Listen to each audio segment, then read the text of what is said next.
കർത്താവിൻ്റെ പരിശുദ്ധമായ നാമം വാഴ്ത്തപ്പെടുമാറാകട്ടെ. അനുഗ്രഹിക്കപ്പെട്ടതായ ഈ നല്ല പ്രഭാതത്തിനായിട്ട് കർത്താവിന് സ്തോത്രം ചെയ്യുന്നു. സർവകൃപാലുവായ ദൈവം നമ്മളെ ധാരാളമായിട്ട് അനുഗ്രഹിക്കട്ടെ.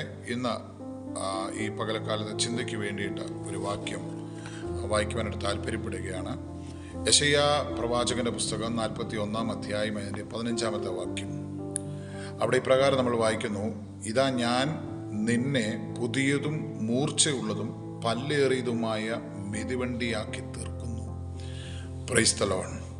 പ്രിയപ്പെട്ടവരെ, ഈ വേദവചനം നമ്മൾ വായിക്കുമ്പോൾ അതിൻ്റെ ചരിത്ര പശ്ചാത്തലം നമുക്കറിയാം. ഇസ്രായേൽ മക്കൾ തങ്ങളുടെ അകൃത്യങ്ങൾ, പാപങ്ങൾ നിമിത്തം ദൈവത്താൽ ശിക്ഷിക്കപ്പെട്ട് അവർ പരദേശികളായി, അടിമകളായി മറ്റൊരു രാജ്യത്തിലായിരിക്കുമ്പോൾ അവിടെ ആയിരിക്കുന്ന ദൈവജനത്തോട് പ്രവാചകൻ പ്രവചനാത്മാവിൽ വിളിച്ചു പറയുന്ന ഒരു ദൂതാണ്, ഹല്ലേലൂയ, ഇതാ ഞാൻ നിന്നെ ഒരു മെതിവണ്ടിയാക്കി മാറ്റാനായിട്ട് പോവുകയാണ്. Praise the Lord. നമുക്കറിയാം, അവരായിരിക്കുന്ന സാഹചര്യം എന്ന് പറയുന്നത് വളരെ നിരാശയുടെ അനുഭവത്തിലൂടെ കടന്നു പോയിക്കൊണ്ടിരിക്കുകയാണ്. അവർക്ക് മുന്നോട്ട് പോകുവാൻ കഴിയാത്ത ഒരു വലിയ ഒരു അപ്രകാരമുള്ള അവസ്ഥയിൽ കടന്നു പോയിക്കൊണ്ടിരിക്കുന്ന ദൈവജനത്തോട് പ്രവചനാത്മാവിൽ ദൈവദാസൻ വിളിച്ചു പറയുകയാണ്: ഞാൻ നിന്നെ പുതിയ ഒരു മെതിവണ്ടിയാക്കി മാറ്റാനായിട്ട് പോവുകയാണ്. ഞാൻ നിന്നെ മൂർച്ചയുള്ള പല്ലേറിയതായ ഒരു മെതിവണ്ടിയാക്കി തീർക്കാനായിട്ട് പോവുകയാണ്.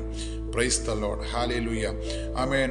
വേദപുസ്തകം നമ്മൾ വായിക്കുമ്പോൾ ഏലിയാവിനെ കുറിച്ച് നമുക്കറിയാം. ഏലിയാവും ഇതുപോലെ വളരെ നിരാശയിൽ ആണ്ടുപോയിട്ട് മതി കർത്താവേ എന്ന് പറഞ്ഞ്, ഹല്ലേലൂയ, അവനായിരിക്കുമ്പോൾ ദൂതൻ വന്ന് തട്ടി ഉണർത്തി, ആമേൻ, സ്തോത്രം, അവനെ ബലപ്പെടുത്തി, ഏലിയാവേ, നീ ഇങ്ങനെ നിരാശപ്പെട്ടിരിക്കേണ്ടവനല്ല, ഇനിയും ബഹുദൂരം നിനക്ക് യാത്ര ചെയ്യുവാനായിട്ടുണ്ട് എന്ന് പറഞ്ഞ് ആമേൻ ആമേൻ ഏലിയാവിനെ ബലപ്പെടുത്തി യാത്രയാക്കുന്നതായിട്ട് നമുക്ക് കാണുവാനായിട്ട് കഴിയുന്നുണ്ട്. ഇന്ന് പകൽക്കാലം ഈ വചനം കേൾക്കുമ്പോൾ ആരെങ്കിലും നിരാശയുടെ അടിത്തട്ടിൽ ആയിരിക്കുന്നുവെങ്കിൽ പരിശുദ്ധാത്മാവ് നിങ്ങളോട് പറയുന്ന ദൂത് എന്താണെന്ന് ചോദിച്ചാൽ, നിരാശയിലിരിക്കുന്ന ദൈവത്തിൻ്റെ പൈതലെ ദൈവം നിന്നെ ഒരു മെതിവണ്ടിയാക്കി മാറ്റാനായിട്ട് പോവുകയാണ്. ദുർഘടങ്ങളെ ഉടയ്ക്കുവാൻ തക്കവണ്ണം, പ്രതിസന്ധികളെ ഓവർകം ചെയ്യുവാൻ തക്കവണ്ണം, അതുപോലെ തന്നെ മുന്നിൽ നിൽക്കുന്ന വലിയ പർവ്വതങ്ങളെ ഉടച്ചു മുന്നേറുവാൻ തക്കവണ്ണമുള്ള ഒരു വലിയ മിതിവണ്ടിയാക്കി ദൈവം നിന്നെ മാറ്റാനായിട്ട് പോവുകയാണ്. നിൻ്റെ സാഹചര്യങ്ങളൊക്കെ കർത്താവ് മാറ്റും. നമ്മുടെ ഇപ്പോഴത്തെ നിരാശജനകമായിട്ടുള്ള അവസ്ഥകൾക്കൊക്കെ ദൈവം മാറ്റം തരാനായിട്ട് പോവുകയാണ്. ഇന്ന് പകൽക്കാലം നമുക്ക് വിശ്വസിക്കാം. ഒരു പ്രാവശ്യം കൂടെ വചനം ഞാൻ ഉറപ്പിക്കുവാൻ താല്പര്യപ്പെടും. ഇതാ ഞാൻ നിന്നെ പുതിയതും മൂർച്ചയുള്ളതും പല്ലേറിയതുമായിട്ടുള്ള മെതിവണ്ടിയാക്കി തീർക്കുന്നു. നമുക്ക് ഈ വചനം വിശ്വസിക്കാം.